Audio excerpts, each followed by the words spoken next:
Herzlich willkommen zur B2 mündliche Prüfung. Mein Name ist Lena Wagner, ich bin die Prüferin.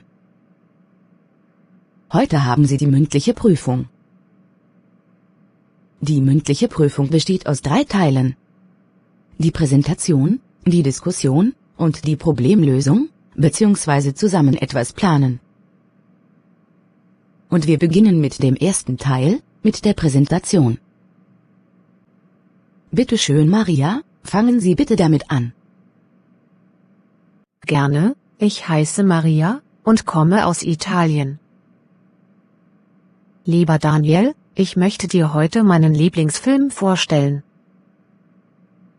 Der Film heißt Das Leben ist schön und ist eine Tragikomödie aus dem Jahr 1997.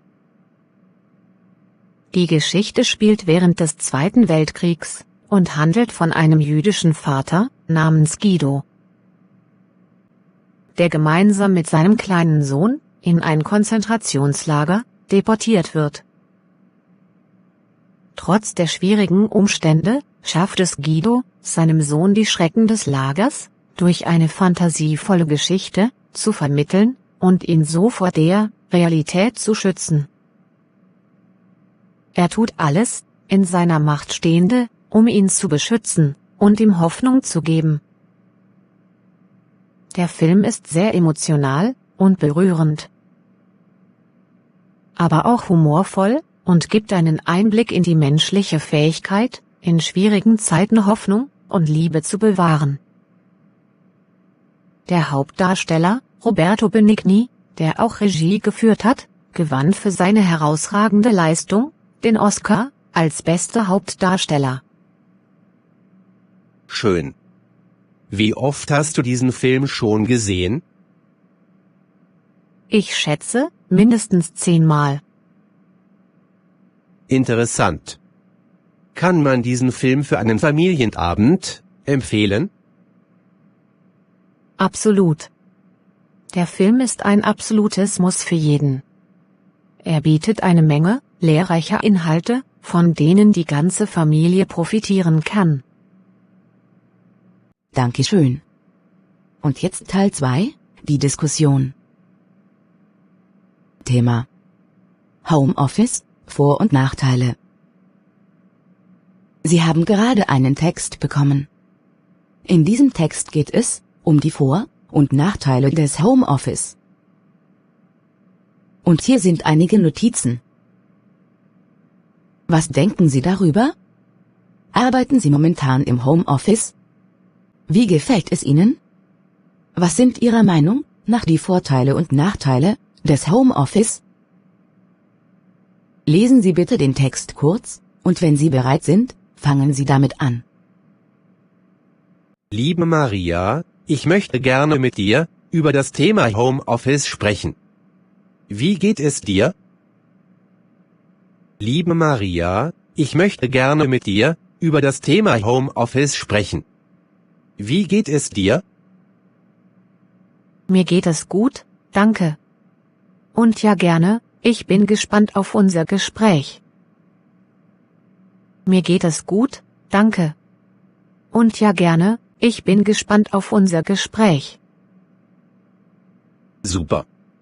Lass uns mit der ersten Frage beginnen. Was sind deiner Meinung nach die Vorteile des Homeoffice? Super. Lass uns mit der ersten Frage beginnen. Was sind deiner Meinung nach die Vorteile des Homeoffice?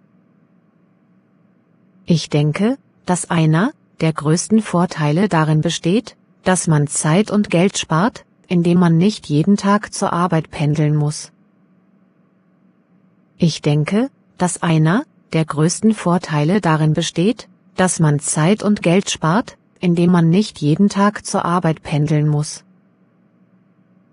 Man kann auch flexibler arbeiten und seinen Tag besser organisieren. Man kann auch flexibler arbeiten und seinen Tag besser organisieren. Ja, das sind auf jeden Fall Vorteile, mit denen ich auch übereinstimme. Ja, das sind auf jeden Fall Vorteile, mit denen ich auch übereinstimme. Aber es gibt auch Herausforderungen beim Arbeiten von zu Hause aus. Was sind deiner Meinung nach die größten Herausforderungen? Aber es gibt auch Herausforderungen beim Arbeiten von zu Hause aus. Was sind deiner Meinung nach die größten Herausforderungen? Ich glaube, dass die größte Herausforderung die Ablenkungen sind.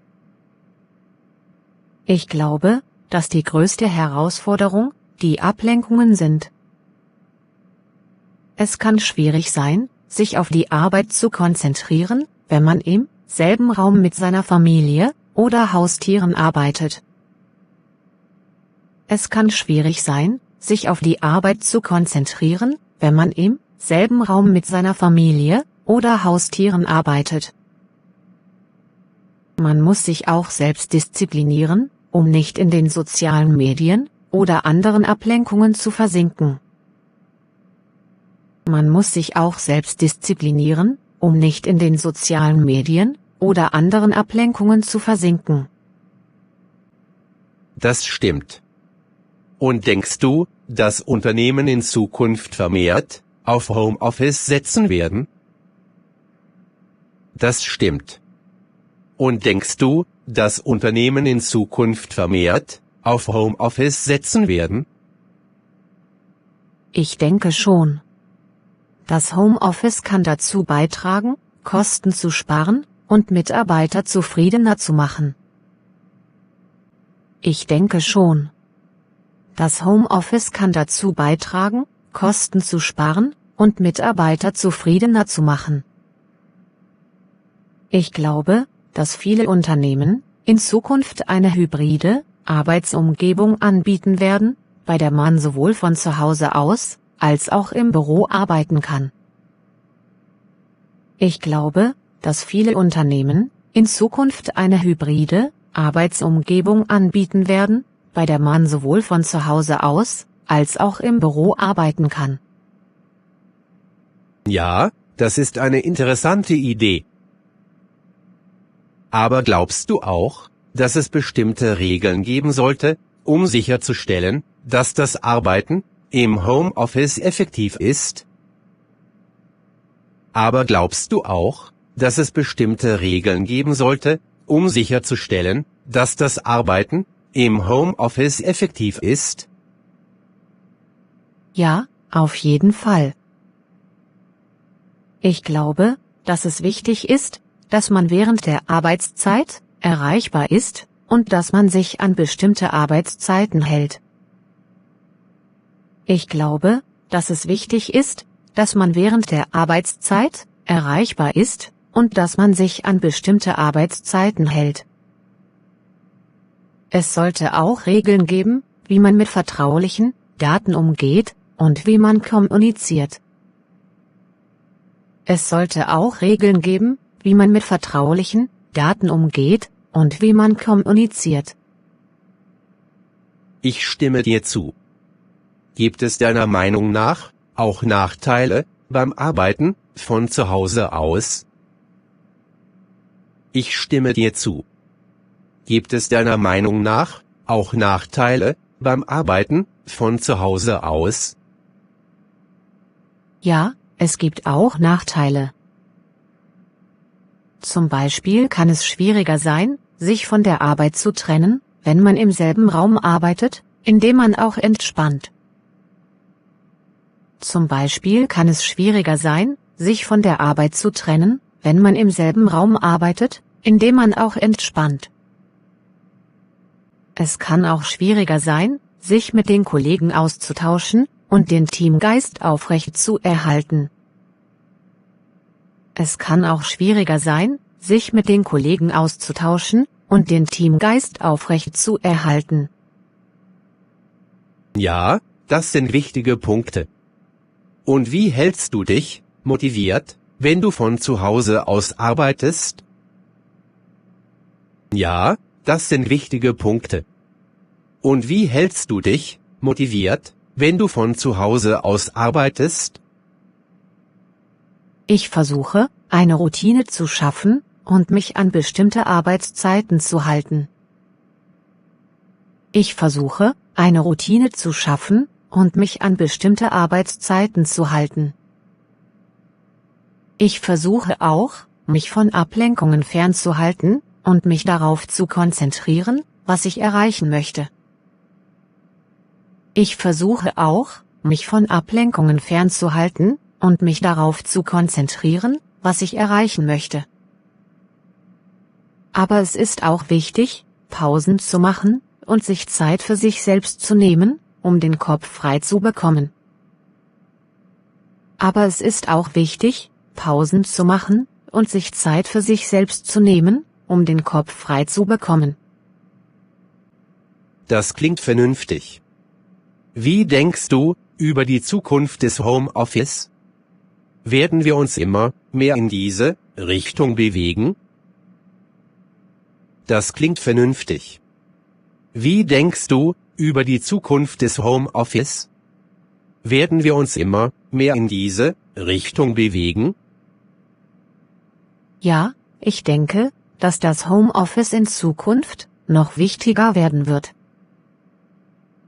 Ja, ich denke, dass das Homeoffice in Zukunft noch wichtiger werden wird. Immer mehr Unternehmen werden auf diese Arbeitsweise setzen, um Kosten zu sparen und Mitarbeiter zufriedener zu machen. Immer mehr Unternehmen werden auf diese Arbeitsweise setzen, um Kosten zu sparen und Mitarbeiter zufriedener zu machen. Aber es wird auch Herausforderungen geben, die es zu bewältigen gilt, wie die Kommunikation und die Verwaltung von Arbeitsprozessen. Aber es wird auch Herausforderungen geben, die es zu bewältigen gilt, wie die Kommunikation und die Verwaltung von Arbeitsprozessen. Ja, das stimmt. Ich denke, dass das Homeoffice eine interessante Möglichkeit für viele Menschen sein kann. Ja, das stimmt. Ich denke, dass das Homeoffice eine interessante Möglichkeit für viele Menschen sein kann. Aber es erfordert auch Disziplin und Organisation. Vielen Dank für deine Meinungen und Ansichten zum Thema Homeoffice. Aber es erfordert auch Disziplin und Organisation. Vielen Dank für deine Meinungen und Ansichten zum Thema Homeoffice. Bitte, es war eine interessante Diskussion. Gut gemacht. Ich würde gerne wissen, ob Sie der Meinung sind, dass das Homeoffice eine gute Möglichkeit ist, um die Arbeit und das Privatleben zu vereinbaren? Gut gemacht. Ich würde gerne wissen, ob Sie der Meinung sind, dass das Homeoffice eine gute Möglichkeit ist, um die Arbeit und das Privatleben zu vereinbaren? Ja, ich denke, dass das Homeoffice definitiv eine Möglichkeit bietet, die Arbeit und das Privatleben besser zu vereinbaren. Ja, ich denke, dass das Homeoffice definitiv eine Möglichkeit bietet, die Arbeit und das Privatleben besser zu vereinbaren. Da man nicht mehr pendeln muss, kann man Zeit und Stress sparen und man kann sich auch besser um Familie und Freunde kümmern. Da man nicht mehr pendeln muss, kann man Zeit und Stress sparen und man kann sich auch besser um Familie und Freunde kümmern. Aber es hängt auch von der Art der Arbeit ab. Manche Jobs erfordern es, im Büro zu sein oder regelmäßige Besprechungen mit Kollegen zu haben. Aber es hängt auch von der Art der Arbeit ab. Manche Jobs erfordern es, im Büro zu sein oder regelmäßige Besprechungen mit Kollegen zu haben. Ja, das ist ein wichtiger Punkt. Gibt es Ihrer Meinung nach auch Berufe, die sich besser für das Homeoffice eignen als andere? Ja, das ist ein wichtiger Punkt. Gibt es Ihrer Meinung nach auch Berufe, die sich besser für das Homeoffice eignen als andere? Ja, das denke ich. Berufe, bei denen man hauptsächlich am Computer arbeitet, wie zum Beispiel Programmierer, Designer oder Schriftsteller, sind besser geeignet für das Homeoffice. Berufe, bei denen man hauptsächlich am Computer arbeitet, wie zum Beispiel Programmierer, Designer oder Schriftsteller, sind besser geeignet für das Homeoffice. Aber es hängt auch von der Unternehmenskultur ab. Manche Firmen bevorzugen es, dass ihre Mitarbeiter im Büro arbeiten, um den Teamgeist zu stärken. Aber es hängt auch von der Unternehmenskultur ab. Manche Firmen bevorzugen es, dass ihre Mitarbeiter im Büro arbeiten, um den Teamgeist zu stärken. Sehr gut. Was halten Sie von der Idee, dass Arbeitgeber ihren Mitarbeitern die Wahl lassen, ob sie von zu Hause aus arbeiten möchten oder nicht? Sehr gut. Was halten Sie von der Idee, dass Arbeitgeber ihren Mitarbeitern die Wahl lassen, ob sie von zu Hause aus arbeiten möchten oder nicht? Ich denke, dass das eine gute Idee ist. Es gibt Menschen, die lieber im Büro arbeiten, und andere, die lieber von zu Hause aus arbeiten. Es gibt Menschen, die lieber im Büro arbeiten, und andere, die lieber von zu Hause aus arbeiten. Es sollte jedem die Möglichkeit gegeben werden, das zu tun, was für ihn am besten funktioniert. Es sollte jedem die Möglichkeit gegeben werden, das zu tun, was für ihn am besten funktioniert. Ja, das stimme ich zu. Gibt es noch weitere Punkte, die Sie zur Diskussion bringen möchten? Ja, das stimme ich zu. Gibt es noch weitere Punkte, die Sie zur Diskussion bringen möchten? Ja, ich denke, dass es wichtig ist, die richtige Balance zwischen Arbeit und Freizeit zu finden, wenn man von zu Hause aus arbeitet. Ja, ich denke, dass es wichtig ist, die richtige Balance zwischen Arbeit und Freizeit zu finden, wenn man von zu Hause aus arbeitet. Man kann leicht in die Falle tappen, dass man zu lange arbeitet oder sich nicht genug Zeit für sich selbst nimmt. Man kann leicht in die Falle tappen, dass man zu lange arbeitet oder sich nicht genug Zeit für sich selbst nimmt. Ja, das ist sehr wichtig. Na gut, Sie haben beide interessante Punkte angesprochen. Vielen Dank für diese Diskussion. Ja, das ist sehr wichtig. Na gut, Sie haben beide interessante Punkte angesprochen. Vielen Dank für diese Diskussion. Letzten Teil, Teil 3, die Problemlösung, bzw. zusammen etwas planen. Die Aufgabe. Sie wollen gerne eine Abschiedsparty planen. Besprechen Sie, was Sie da tun könnten. Lieber Daniel, hast du eine Minute Zeit? Ich wollte mit dir über die Abschiedsparty sprechen, die wir für unseren Freund planen wollen. Lieber Daniel, hast du eine Minute Zeit? Ich wollte mit dir über die Abschiedsparty sprechen, die wir für unseren Freund planen wollen. Ja, natürlich. Was hast du dir denn so überlegt? Ja, natürlich. Was hast du dir denn so überlegt?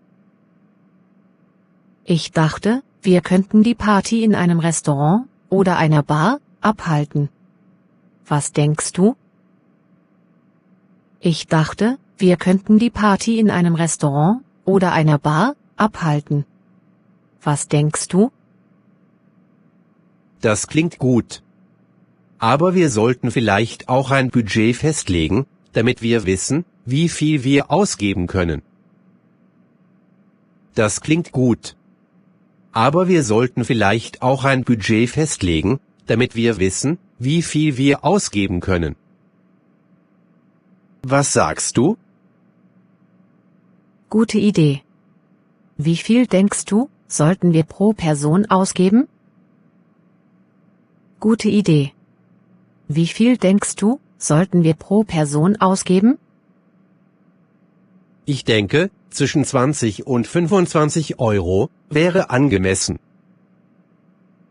Ich denke, zwischen 20 und 25 Euro wäre angemessen. Okay, das klingt vernünftig.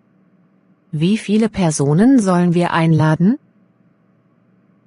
Okay, das klingt vernünftig. Wie viele Personen sollen wir einladen? Unser Freund hat viele Freunde und Kollegen. Unser Freund hat viele Freunde und Kollegen. Ich denke, wir sollten mindestens 30 Personen einladen, um sicherzugehen, dass genug Leute kommen. Ich denke, wir sollten mindestens 30 Personen einladen, um sicherzugehen, dass genug Leute kommen. Das ist eine Menge Leute. Wie können wir sicherstellen, dass alle informiert sind? Das ist eine Menge Leute.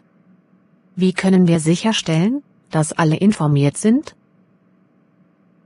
Wir könnten eine WhatsApp-Gruppe erstellen oder eine E-Mail an alle senden, um sicherzugehen, dass alle eingeladen werden und die Details kennen. Wir könnten eine WhatsApp-Gruppe erstellen oder eine E-Mail an alle senden, um sicherzugehen, dass alle eingeladen werden und die Details kennen.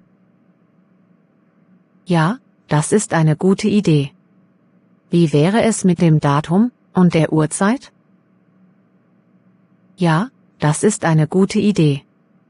Wie wäre es mit dem Datum und der Uhrzeit? Ich glaube, wir sollten die Party am Wochenende abhalten, damit alle kommen können. Ich glaube, wir sollten die Party am Wochenende abhalten, damit alle kommen können. Wie wäre es mit dem Samstag in 2 Wochen? Und wir könnten um 19 Uhr anfangen. Wie wäre es mit dem Samstag in 2 Wochen? Und wir könnten um 19 Uhr anfangen. Das passt gut. Wie sieht es mit der Dekoration und dem Essen aus? Das passt gut. Wie sieht es mit der Dekoration und dem Essen aus? Wir könnten Luftballons und Girlanden besorgen, um den Raum zu dekorieren. Wir könnten Luftballons und Girlanden besorgen, um den Raum zu dekorieren. Und wir könnten eine Käseplatte und einige Snacks bestellen, damit alle etwas zu essen haben. Und wir könnten eine Käseplatte und einige Snacks bestellen, damit alle etwas zu essen haben. Wie findest du das? Das klingt lecker. Sollen wir auch alkoholische Getränke bestellen? Das klingt lecker. Sollen wir auch alkoholische Getränke bestellen? Ja, aber wir sollten auch alkoholfreie Getränke wie Limonade oder Wasser zur Verfügung stellen für diejenigen, die keinen Alkohol trinken möchten. Ja, aber wir sollten auch alkoholfreie Getränke wie Limonade oder Wasser zur Verfügung stellen für diejenigen, die keinen Alkohol trinken möchten. Stimmt, das sollten wir nicht vergessen. Und was ist mit Musik? Stimmt, das sollten wir nicht vergessen. Und was ist mit Musik? Wir könnten eine Playlist erstellen oder einen DJ einstellen, damit wir alle tanzen können. Wir könnten eine Playlist erstellen oder einen DJ einstellen, damit wir alle tanzen können. Gute Idee. Aber wie teuer wäre das? Gute Idee. Aber wie teuer wäre das? Ich denke, wir können einen DJ für etwa 100 Euro für den Abend mieten.